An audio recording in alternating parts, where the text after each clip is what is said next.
All right, everyone. Welcome to our webinar on virtual reality. And as you see my screen there, what we have is a picture of Tony Stark, if you're a fan of the Iron Man movies, looking at a virtual reality landscape. And that's something that is going to impact all aspects of our business and personal lives as we go forward. And thank you for attending today into a look into VR. It's not a technical look. It is a look at what it will do to us, how it will impact us, and what it's going to mean for our daily lives going forward. So as we move forward, let me introduce who we are and what we do. We are Q Analysts. We are a consulting firm that specializes in business intelligence, analytics, as well as quality assurance and testing.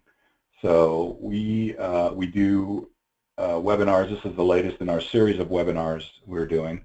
And you can see us, our address down there at qanalyst.com. So come visit us and see exactly what we're up to and what we're about. And this is just one of the aspects of what we do. All right.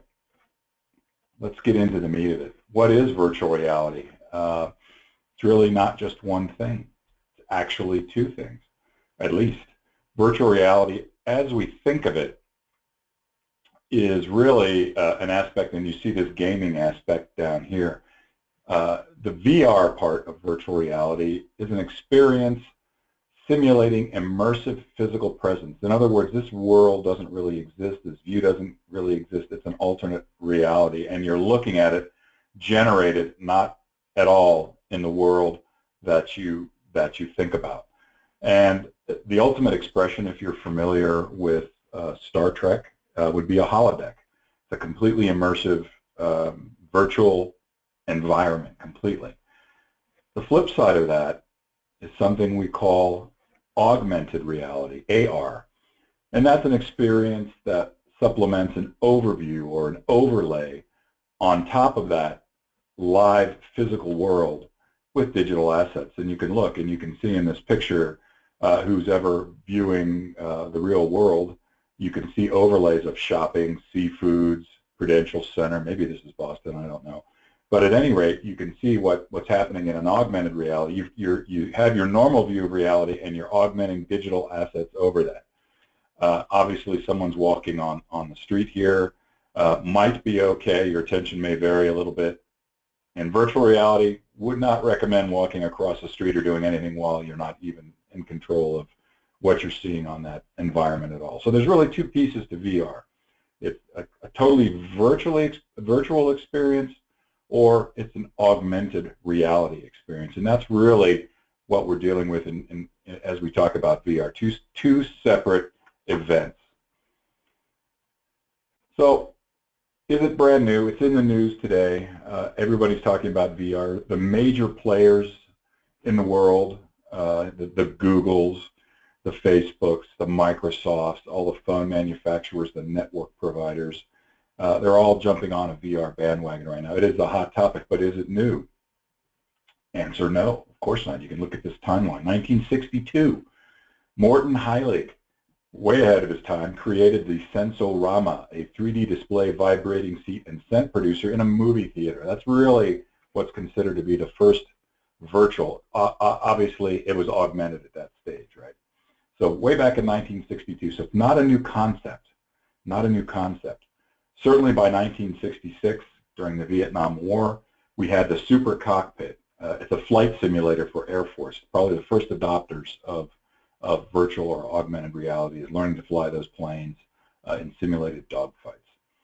1968, Ivan Sutherland created the Sword of Damocles, the first VR headset. Now, I don't know that I'd want to wear something called the Sword of Damocles if you're familiar with that story, but that's what he called it. So it was really the first VR headset. MIT in '77, Hypermedia Experience allowed users to take a virtual tour. So you're kind of slowly progressing in the 60s, into the 70s. 1980, the first gaming consoles came out, Atari and Sunnyvale, founded to explore VR. 1990, Virtuality, a company in the UK, produced arcade headsets, 1990. And then in 1994, when gaming really took off, introduces the Sega VR1. All right, so the concept of virtual reality is not new, but what was lacking? What's lacking is the hardware and the ability to make that vision happen. So let's fast forward a bit to today. So here's current state of the art. First quarter 2011, Valve launches VR effort to create a headset with truly immersive presence. What is Valve?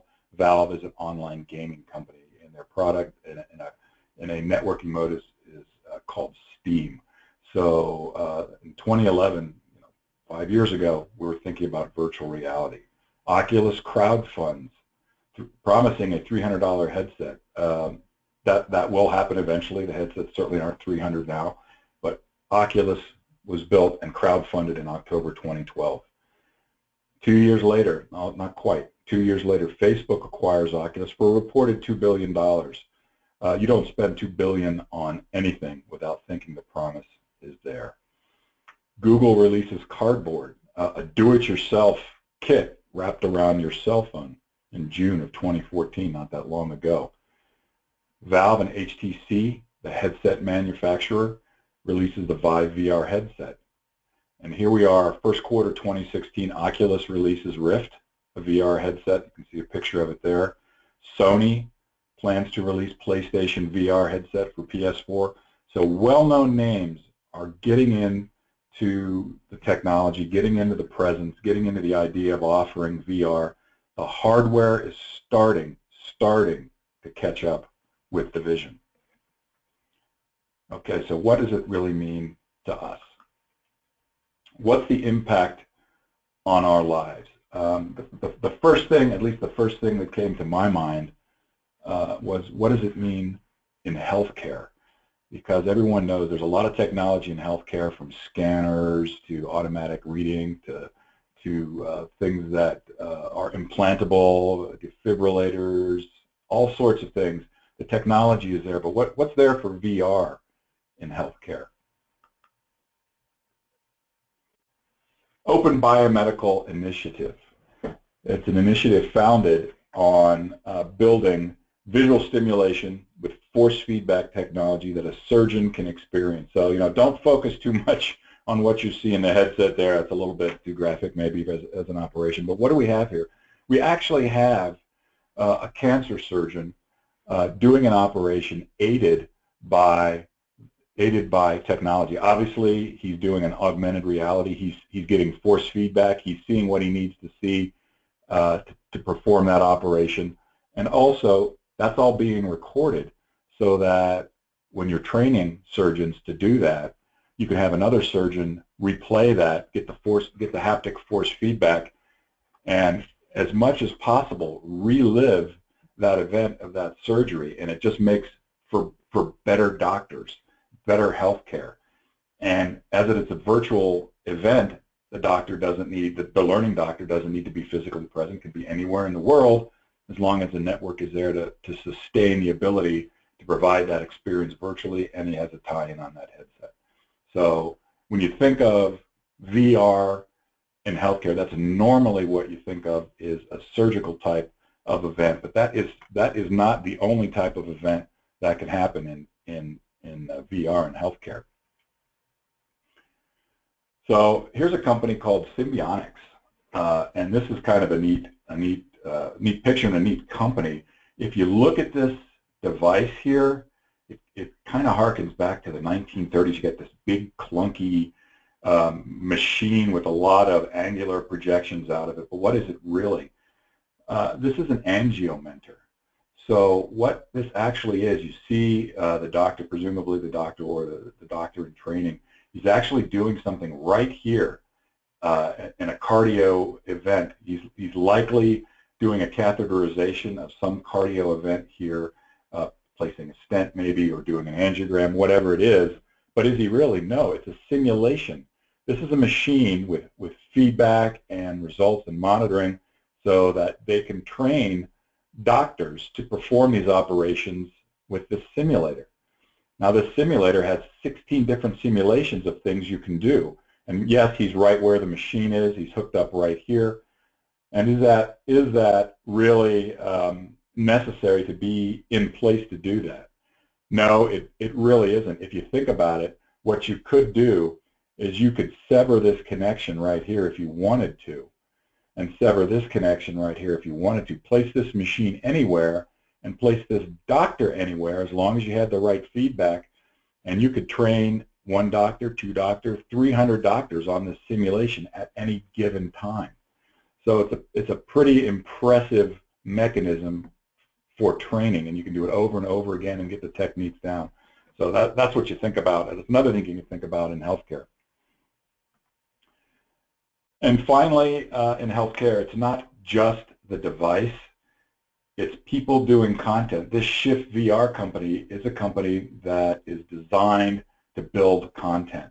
And in this particular case, what they've done is they've built an interactive model where for people that have issues in recovery from neuromuscular diseases and they want to track therapy, you wire the patient up with sensors, you track what they're able to do, and then you continually track over time how well that you can monitor that and look at that 3D simulation and really improve patient outcome by looking at a 3D simulation of a virtual person and how they can move through space and what is their best outcome and how to track that. So that's a company that's producing all the visuals for that. So it's not just the equipment at the end delivery. This is a revolutionary shift in everything from beginning to end, and not just the delivery thereof.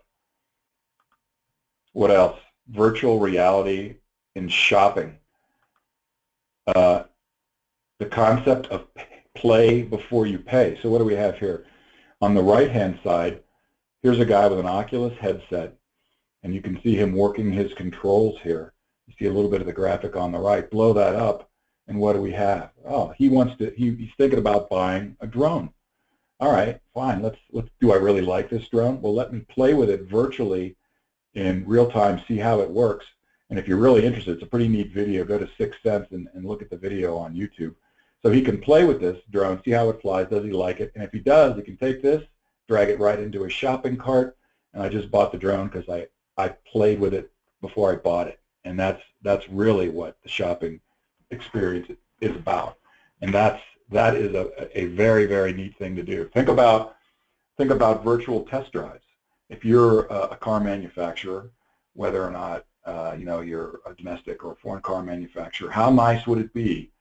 You want to get people in to do test drives because that's what sells cars. Well, how about a virtual test drive?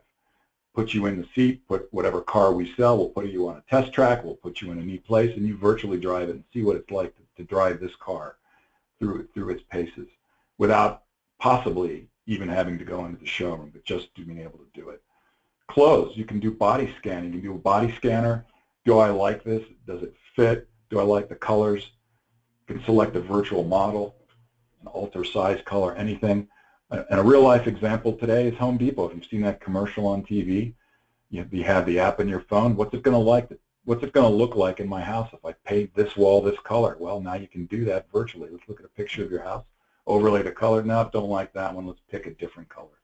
So that would be a very, very cool thing to do as well. So the ability to try it before you buy it is huge, and that's something, if you think about it, who is pioneering that? Well, that's certainly what Amazon wants to do. Amazon has reached new heights in 2016. Their valuation has eclipsed Walmart. Amazon, Alibaba notwithstanding with Jack Ma, but Amazon is a huge virtual shopping center. Still the big challenge is try before you buy. Now, how has Amazon gone around that? Well, you've got all these feedback views on Amazon, as you can see, from people that have actually bought it and what is their feedback. But still, do you trust it? Amazon is launching into delivering VR video. But what do they need? Content, right? Content is king. So Amazon has just did a job posting maybe 30 days ago for a developer to head their VR efforts. So one of the biggest shopping events on the planet is diving into VR because they know that that's the next aspect in shopping. You know, shopping off your screen, nice 2D is great. Nothing like being closer to the actual event. So that's VR, maybe as a shopping, as a gee whiz kind of thing. The military has used VR for a long time. Again, there's that flight simulation. They put their folks through battlefield simulation, certainly medic training, virtual boot camps. Something we haven't talked about, you see this picture of this guy, it's called CAVE, vehicle and flight simulation, where you have multiple screens around you, and you can think of this as a cave. So everybody wants their pilots to have log X number of hours, even commercial pilots, X number of hours in the simulators so that they can get as close to the real experience as possible. And then probably the 900-pound gorilla in the room for VR is, of course, virtual reality and entertainment. This might be the ultimate gaming console if you think about it. You've got somebody standing here, you've got this ring around for feedback, you've got a headset immersion, and what are they actually doing? Firing a longbow at some dragon. So that is actually VR. It's not augmented reality, probably fortunately. So if you think about it, the aspects to gaming, which is where this first started, is huge. So there's other things to be able to do, however. Virtual museums. Wouldn't it be neat to be able to do a walk-through museum tour of the Smithsonian from your and see that? Or certainly theater, VR theater. Closest you can do now is 3D glasses, virtual theme parks, and of course gaming. So you see somebody here doing a workout on a gaming, not a gaming, but on a simulator, probably running wherever this picture is, but you can do it anywhere. Some of the exercise platforms now offer small screens where you can run or do whatever it is you do at any place in the world, and this is taking that to the next level. This is kind of an interesting picture. Whatever this guy is looking at in his Oculus headset, he's pretty enthralled in or amazed in, because look at the expression on this guy's face. It's pretty stunning for him. And again, recent advances in VR gaming, Oculus Rift, Omni, Cyber, of course, Microsoft's offering of HoloLens. You can actually go to this YouTube link right here and watch in virtual reality a build of this. So it's really, really interesting what the effects are, and entertainment will likely be one of the first things that come out with a true virtual reality aspect to it. So you've got all these major players. You've got a bunch of different, let's call it, use cases of industries that are happening, but it's not a new idea. So everybody has thought of this since, let's call it, 62, but now the major players are getting involved. So what happened? Why is it now just taking off when everybody had the idea decades ago? Well, here's what. We've got a perfect storm. What makes it possible? Creation, content. Content is king. More money is available for creating crowdfunding investments. Look at the chart in billions from 2011 to 2014.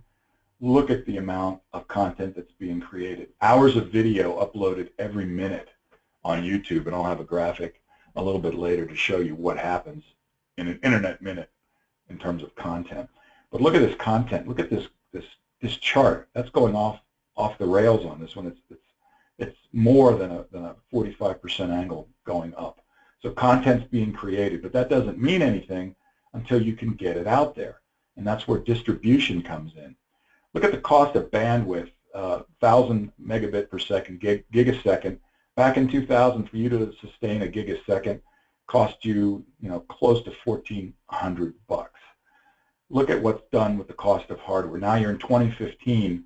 Google's talking about making bandwidth virtually free. So the cost has dropped dramatically to send large amounts of data around.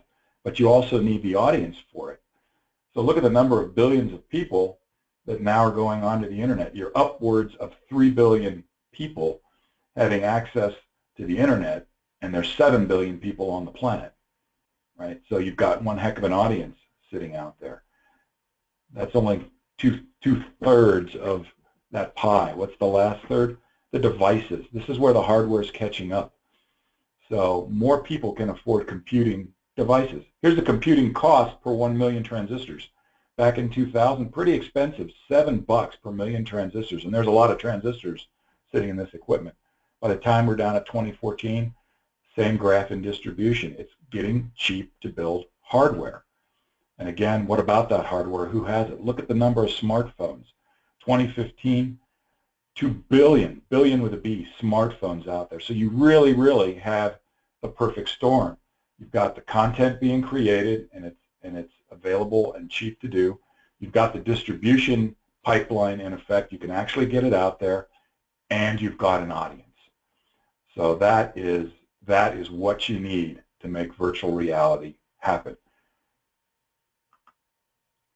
So what about it? It's an industry disruption. Let's look at some quotes here. Zuckerberg, CEO of Facebook, VR has the potential to be the most social platform ever. Immersive virtual augmented reality. He's betting big on VR, as are other people. He's in fact leading a consortium, not just of the VR devices, but of something else we'll get to in a minute. Music, Miley Cyrus, I can only do so many concerts. How cool would it be to have VR? That would be epic. Although most musicians, at least some that I know, say that the actual live crowd is really what energizes them. But think about being able to do a killer concert, record it in VR, and play that on demand. Games, PS Studio, working on a game development, we always try to create a new kind of experience. Having VR technology is almost unfair. When you have the head of a major company saying this technology is a must-have and it's unfair, almost unfair, if we have it, you know that's going to drive business. Advertising, the perception changer for any advertiser who wants to associate with a new frontier in media, of course. Film, Peter Jackson, what he did with Lord of the Rings. Imagine that trilogy if you could actually film that in VR. I mean, his audience participation in that trilogy of movies was huge, but imagine what it would be if you could actually experience that in VR. And then one of probably the most important things that VR could do is education. What parent wouldn't want to have the best teachers teach their kids with the best technology and the best timing at all? This is a game changer in education. So this is where a lot of resources are going to be spent. Palmer Luckey, creator of Oculus Rift. Pretty impressive. Who are the players? Who are the players here? Obviously Sony. They're developing the PlayStation VR headset for PS4. Samsung. How many people have? I have a Samsung phone. It's developed for Gear VR, mobile VR headset. HTC with Vive in collaboration with Steam, a game player. Right? So here's an interesting thing in terms of the platforms. If you look at Facebook, again, they have Oculus. So this little graphic, it's not all that visible, but it's a picture of a PC, and it's got a stamp that says, "Hey, it's Oculus ready." So that is a nice stamp for a PC to have because you know it's going to drive that headset. This announcement from Google is less than 24 hours old. There's going to be a new Android spec coming out, and their tagline is "Daydream-ready smartphones."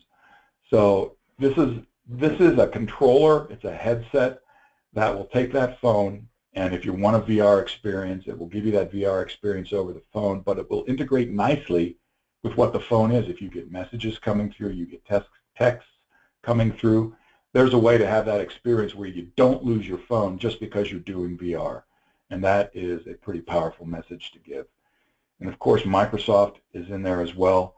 You know Microsoft, they're developing the HoloLens. They are developing an AR headset, augmented reality headset, and it is easier to do AR than it is to do VR. Now, my friends at Microsoft don't take umbrage at that. I didn't say it was easy. I just said it was easier. It's still difficult, but there's less things you have to do when you just augment reality versus create a new one. In the media world, look at Condé Nast, developing 2 original series in VR. So what are they doing? It's content. They're building content. Vice, a new channel, producing that VR documentary film, Millions March. NBC, they were smart. If you remember, they had the 40th anniversary special of Saturday Night Live. Guess what? While you saw it in HD on your TV, they also filmed it in VR. Impressive, so that when the market is ready, they'll have content built that they can't recreate. You're not going to recreate the 40th anniversary. Once it's done, it's done. The brands, again, Volvo launched a campaign with Google Cardboard. Of course, we just saw the new announcement from Google. They're coming out with new equipment. So Volvo's leading the charge. You know they're going to want to do virtual test drives. You know that connected car is the biggest thing rolling on car. The car is a rolling set of computers and a wireless hub right now. Marriott, if you're thinking of traveling somewhere, here's a virtual tour of our rooms, of our place, of the things to do around us. Don't you want to come for real and see it? And Patron created a VR walkthrough of their distillery. Nice, but we all know what's missing with a VR walkthrough of a distillery. I really can't sample the wares. Maybe they'll work on that as technology. So these are the players in the world that are the big ones. And what I'm going to show you now, the slide is going to be extremely busy, but it captures what the VR Ecosphere is for companies along its pathway. So yeah, look at all the stuff on this slide. So if you think about what is the business of VR, you've got studios out here, and that's the creation part, right? And a lot of these, look at the names. These are not household names out there creating VR content. Capture, a little bit more household name. GoPro. Everybody knows what a GoPro camera is. Well, they've just recently announced GoPro VR, where either 6 or 16 cameras you can pop on your head and record a VR experience for later playback. And they're not that expensive, relatively speaking, maybe $8,000 or $16,000. Yes, for a person to do it, but if you wanted to create VR content as a company, not that big of an investment, and you can go build it. So there's a bunch of people doing capture. Processing and processing engines. Again, look at the company names. Not necessarily household names, but these are people trying to carve a niche out in what they do.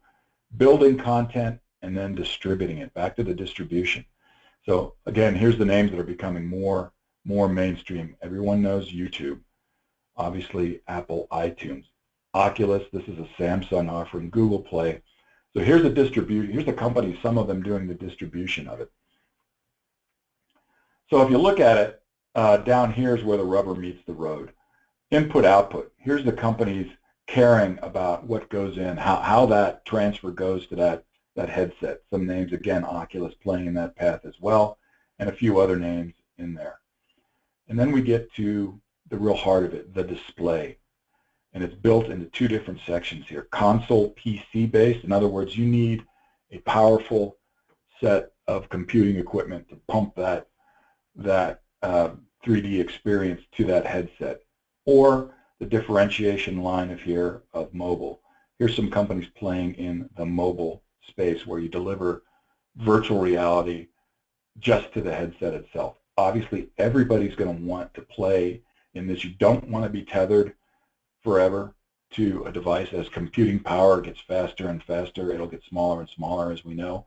Eventually, it'll all be built into the headset, but not quite yet. So over time, what you see is companies down here are going to migrate into up here in the mobile world. Well, all well and good, but what is stopping it? What's missing? How are you going to be able to do that? So here's what's missing. We're missing some glue. The glue that's missing is 5G. What is 5G? Everybody knows the 4G network. This is the 5G network being worked on right now. The standard's being worked on right now. And this is the heart. This is what drives everything. The network has always been driven, the pipeline has always been driven by need. The first smartphones that came out, you needed a stronger bandwidth, so the network evolved to support that. Now the network has to evolve to support VR, and so the major carriers will evolve their networks to do just that.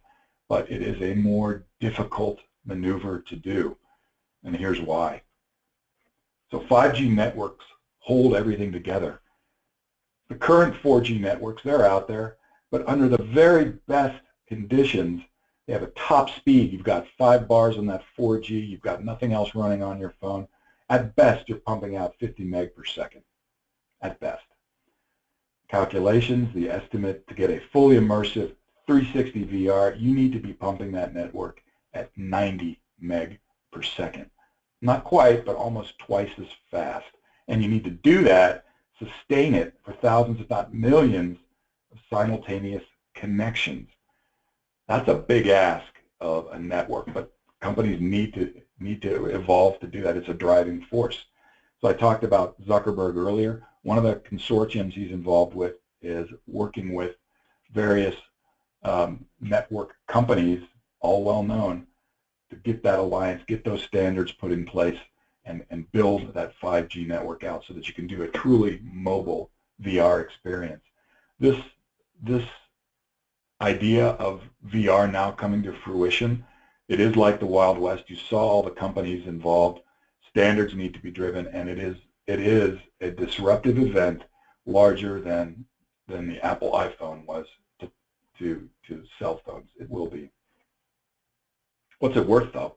So all well and good, but can you have an idea of what we think it's going to be worth? Well, here's what the experts say. So they think augmented reality is probably worth $120 billion in business by 2020. I don't know what confidence I would put around that number because we haven't yet thought of everything it's going to touch and the new ones that come into play. For a time, AR is expected to dwarf VR in market by 4 times in 5 years. So you're thinking, here's augmented reality and the things it affects. You're thinking 120 billion. Here's virtual reality and the things that it can affect. Why it's harder to do VR. So it's primarily suited to gaming and other things. AR is just an overlay. You can overlay on anything. I think when the technology evolves sufficiently, these two lines will get closer together. But right now, the best the experts can come up with is that we think there's an augmented reality market of about 120 billion by 2020. But again, I'm thinking that might be a bit low. Why? Most consumers are unaware of what VR is. They really don't know virtual reality. They may have heard the term, but they don't know anything about it. Here's some stats.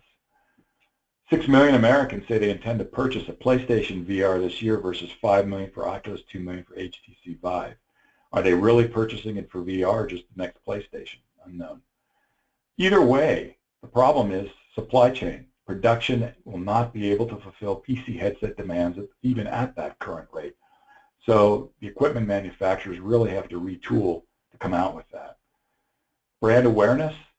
28% of Americans have heard of PlayStation VR versus 22% for Oculus, 21% for Samsung Gear VR, although Samsung Gear is starting to ramp up very, very rapidly, 5% for HTC Vive.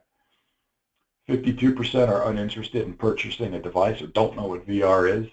16% are sure they will purchase a device at some point. I am 99.9% sure that they will purchase a device. They just may not know it, but that's what they'll have at some point. 26% say that devices are too expensive. 26% will always say devices are too expensive. And guess what? They're right. Devices will always be too expensive. So the price drop will continue to go. 49% right here, half of people have not heard of any headset brands. It's because we're just starting to build them out. Although if you said to them Samsung, if you said to them Facebook, the kind of the parent companies, yes, they might get it. But if you ask them what's the current VR headset, they probably wouldn't know, but they'll recognize the parent companies. So there's some brand awareness increase that has to happen, and that's only going to happen through time as more things come out. Again, content is king. So we talked about some of the virtual reality use cases, and here is something from Venture Radar about different things you could actually do with VR and some of the companies building it. Again, not a lot of well-known names. Cinema, of course, we talked about that. Sports training, sure. Feedback. Travel, we talked about Marriott. Automotive design, yeah, absolutely. Manufacturing, data visualization, certainly flying, all that. One I hadn't thought of was courtroom. You could do a virtual courtroom. It gives whole new meaning to the thought of extradition if you don't even need to do it. A quote by Zach Cantor, people will spend the majority of waking time in virtual reality by 2020. I don't know about that. Some people will, but I don't really think a lot will. There's still something to be said for the actual experience. However, a large bet is on people using virtual reality to then go and do that event that they want to do. So there's a way to do it. Try it before you buy. Again, so here's some of the use cases and who's working on them. And there's more, but this is an example of the things you could do in use cases with VR.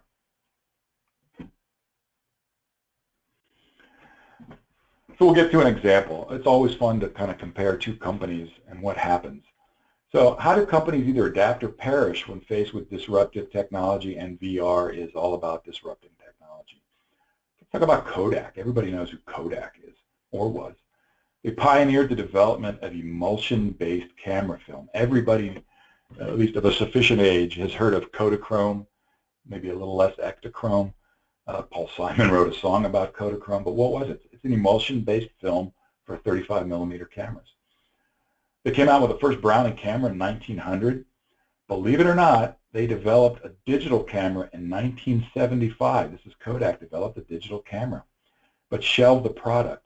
The quote from that I've heard or I've read, that the executive in charge at the time said something like, "Hey, that's cute, but we're in the emulsion film business." Okay. They bought Ophoto, a photo sharing site, in the 2000s. So they were ahead of the game. Had a photo sharing site in the early 2000s. So what went wrong? It was the business model. What was the fatal flaw that led Kodak down that path? Kodak's efforts in photography focused on photography. They could have been Facebook if they had shifted to the experience. Why do people take photos in the first place? To record the experience. So they needed to have the why, not focus on the how. So that one didn't go anywhere. So the rule is, and again, start before you need to. It's the innovator's paradox. When you have the freedom to change, you don't feel the urgency. In the early days, when they first built this digital camera, their emulsion film business was growing. They didn't feel they needed to change. They had their business model, and they were running full tilt on it. But that's all they had. They didn't place multiple bets. They were only concerned with the photos. They didn't care about the experience part of it, and to some degree, in their defense, the ability of that perfect storm. They had the content, but they didn't have the way to distribute. And again, don't go it alone. Capture that periphery business. There's a lot of players in the market. There's a lot of people focusing on different aspects. You need to link them up. Kodak, of course, eventually filed for bankruptcy. Nobody, or only the purists, actually use film anymore. You can still get it, but not readily. Now compare that business case to Netflix. What did Netflix start as? They were mailing DVDs from your top 10 list in 1997. So I actually was a Netflix, I still am a Netflix subscriber, but in 1997, what made that cool? It was revolutionary.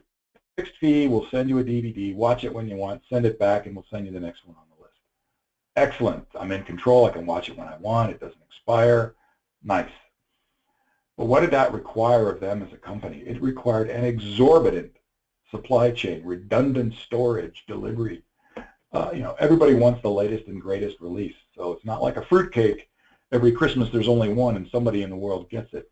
You need a ton of infrastructure behind that to store multiple copies of anything anybody could ask for, and then ship it, record it, get it back. Unbelievable amount of supply chain work. But they recognized the perfect storm. As bandwidth increased, hardware decreased. What did they go into? What is Netflix now? They're streaming. You sign up. They've got a bunch of servers someplace, and they'll stream digital content to you in a higher definition and immediately. So their supply chain costs plummeted downward. Their subscription fee maintained a slight downward, but still a fair amount, maybe $8 or $9 a month. It used to be something like $10 for the DVDs. And they realized that self-service on-demand content was their business, but they just had to change the delivery. So they drastically reduced supply chain costs, increased service, increased customer satisfaction. Net, their net worth, if you want to think of it that way, skyrocketed. And they used that disruption to revolutionize the industry. That's a company that did it right. But, you know, they're not completely out of the woods. They're involved now in creating their own content. Whether or not they're successful, I don't know. Hey, they've got the distribution channel done. They've got the hardware out there. But again, they recognize content is king. They may not be successful. Imagine HD TVs when they first came out. You could get one, but you didn't have any content for it yet. So that content is always going to be king. So what's the lesson? VR will be as disruptive, if not more, than the first smartphone was. Even if you're comfortable with your position, think periphery, because your comfortable position could evaporate. Really, and what's not being said, is the winners are the ones that control the data. Unique content is a differentiator. You as an individual, hence YouTube, will be creating unique content. Niche businesses will be spawned with the sole intent of being acquired by major players. If you think back to that ecosystem that I showed, I bet a bunch of those players are just looking to develop unique content, and then their whole goal is to be acquired because they've developed something worthwhile. So to think about what all this means, you're delivering virtual environments, you're delivering it wirelessly when that becomes possible. The amount of data that spawns is incredibly large. I spoke earlier about what happens in an internet minute. And check out this graph from Excelicom. In an internet minute, Amazon racks up $203,000 in sales every minute of every day. 51,000 apps are downloaded every minute from Apple. YouTube, 2.78 million views every minute. Netflix, 69,000 hours of video are watched every minute. This is a staggering amount of data that happens every minute, and this is before VR. Just to put it maybe in a little more context about how much data is out there, you take an Airbus A380, it's a plane, right, a good plane. In order to keep that Airbus flying, 1 billion lines of code have to be run for that plane to actually fly. Each engine on that plane will generate 10 terabytes of data every 30 minutes. It's at least a 2-engine plane, right? So every hour or every 30 minutes, that plane is generating 20 terabytes of data. To put that into perspective, because 20 terabytes, so what? The total Library of Congress is 20 terabytes. So one plane flying for 30 minutes generates the equivalent of the Library of Congress. We're drowning in data, literally. So that's the biggest issue, is to understand the data. We can't deal with the volumes we have now pre-VR. We're going to have increasing reliance on bots to tell us what is relevant, because there's so much data we can't swim through it all. So hence machine learning. These bots will rely on machine learning to program themselves. If you're dystopian, you think of Skynet in the Terminator films, or perhaps the Matrix, a little bit more referential. They will be in constant contact as a hive mind wirelessly. How do you program them? You really don't. They program themselves. You give them a loosely coupled rules engine, and you say, go learn. And as it learns, it will write its own rules. You know, my bold statement, if you want to think of it that way, net in 5 years, the role of data scientists will be filled by AI. It'll just be a programmed bot out there deciding what's valuable. But creativity is what you do with it. And that's where the creativity comes in, and that's where you have to think about as a company. You know, what are you going to do with that information? So the key in all that is making sure you get that development error-free, because when you're generating 10 terabytes every 30 minutes on an engine, the probability you're going to generate some bad data might be pretty high. And if you're in that plane at the time, not really a good thing. So companies are really, really focusing on getting that development error-free. No, the least bad thing that might happen, and it does happen, people drive into the lake because the GPS told you to. They're looking at their GPS, maybe it's at night, they're trusting their GPS, and the thing drove them into the lake. Not what you want to have happen. So kind of rounding out the discussion on this, what do companies need to do, and what are we doing here at Q Analyst? What are we doing to help get over that hump? Well, a lot of the VR companies are trusting us at Q Analyst to certify their product and services testing, freeing them up to develop. It is a race to build, and companies love to build. They don't necessarily love to test, but they love having tested when it works. So they're putting all of their, not all, but a great portion of their dollars into building the development because this industry is ramping up. Here at Q, we've got 3+ million hours of testing under our belt since we've started as a company. That is a compelling force, and that is a compelling statistic. So we're working with multiple VR leaders in the space, up and down that value chain that I showed earlier, and we represent the premier company in VR verification services. So we are the leader in testing these events and testing the headsets and testing the because the companies are racing ahead in development, and they don't want to stop, and they want to make sure it's good, but they don't want to stop their development, so they're depending on us, and it's an awesome responsibility and one we welcome. They're depending on us to make sure that their build is good and it's certified and it's what it's supposed to be. All right, so it's a little dive into VR and what the industry might look like and what's coming down the pike. As I talked to a friend last night about this, he asked the question. He said, "Oh, you're doing a webinar in VR. Are you giving it VR?" And I actually hadn't thought about that, and my answer was no, because we're not quite there yet. But think about this. I would love to be able to do this in 1 to 5 years' time, do another VR webinar, but doing it, standing in front of you on a virtual stage, and just pointing to things. That to me would be a very neat thing to do. So just to round out and to say thanks for joining. Again, here we are, Q Analysts. Please come visit us, see what we do. If you have any questions, just give us a contact and send us an email or call in, and we'd be happy to talk to you about it. But this is an extremely exciting time for us in the industry. VR is taking off, and it's going to affect everyone. So once again, guys, thanks for joining. I hope you found it informative.